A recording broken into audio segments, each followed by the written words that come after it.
Magaceegu waa Cabdirashiid Maxamuud Maxamed Cabdirashiid Rashka. Halka aan naga daawanayso waa barteeda rasmiga ah ee Rashka Media. Faaladan waa faalo kale oo cusub oo cajiib ah.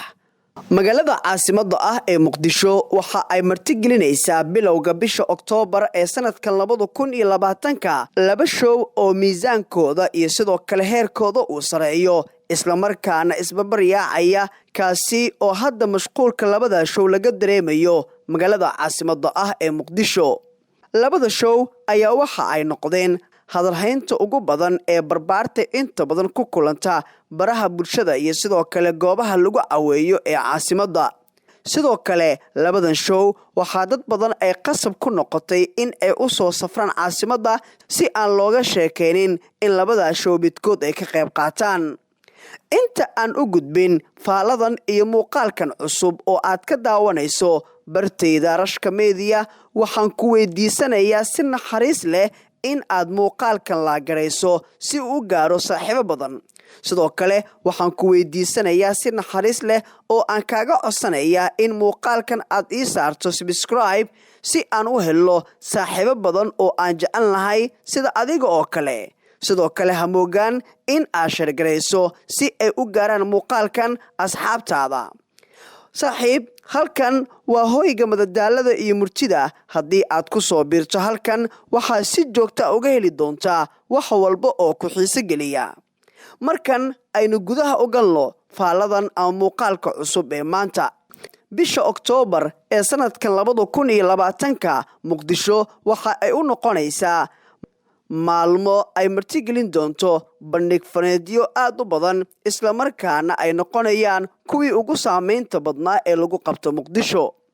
Waxaan ku horeyn doonaa labadan bandhig faneed oo aad u kala duwan isla markaana ay kala yihiin show lagu arki doono fanaaniinta ku luqeeya heesaha jiilka cusub ee loo yaqaan raabka isla markaana ay ka soo muuqan doonaan dadka ugu saameynta badan mareegta lagu keediyo muuqaalada ee YouTube-ka iyo sidoo kale kuwa magaca weyn ka sameeyay Facebook-ga. Showgaas waxa uu noqonayaa show ay wadaan fanaaniinta looga haray heesaha raabka. Showgan waxaa hogaaminaya oo caasimadda ku qabanaya YouTuber-ka weyn iyo fanaanka saameynta badan ee King CK.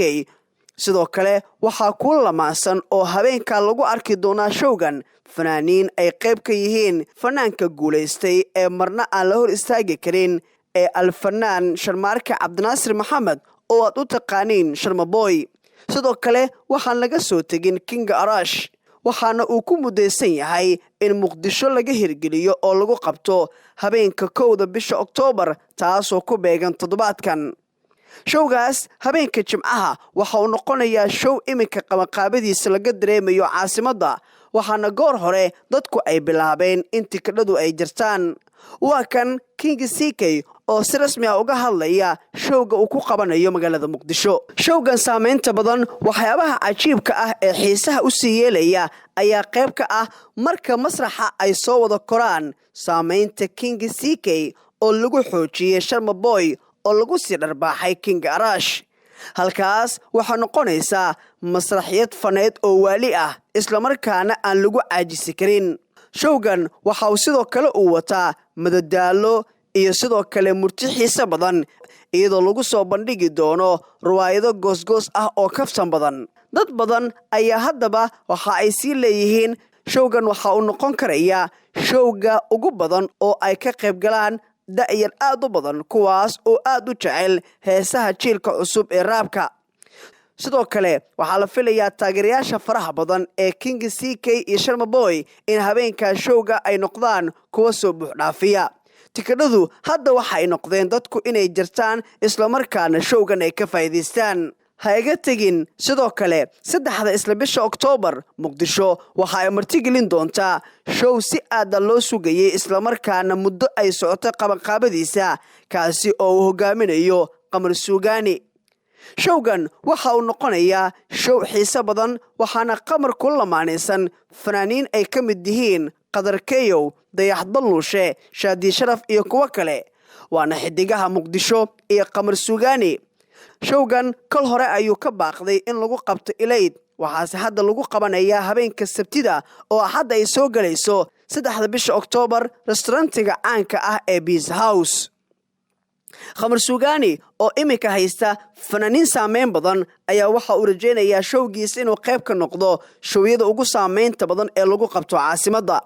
labada show oo ah showyo aad loo sugayo ayaa waxay qayb ka yihiin kuwa ugu xiisaha badan dadkuna ay filayaan in ay martigelin doonto magaalada Muqdisho. sidoo kale labadan show waxa ay yihiin kuwa ay tahay ka fikir dheeri qiimaha tikitka ee lagu galayo. showga Khamar Suugaani waxa tikitka imika suuqyada uu ka joogaa lacagna $20 halka showga raabka ah ee King CK la leeyahay waxa ay tahay lacagtiisu mid intaa ka yar iyadoo meelaha qaar $10 ilaa $15 lagu galayo showga uu qabanayo King CK. dadka inta badan baraha bulshada ku madadaasha waxa ay noqdeen kuwa ay cod u kala qaadaan labadan show mid ka noqon doona kan ugu saameynta badan. laakiin Muqdisho waxa ay tahay mid hadda labada show ay noqonayso mid ay martigelin doonto. wararka qaarkood waxa ay sheegayaan in laga yaabo labada show midkood in saacadaha soo aadan lagu dhawaaqo in jadwalka loo bedelo ama uu baaqdo. maxaa yeelay aad bay iskaga dhow yihiin 1 iyo 3 u dhaxayso hal cisho oo kaliya.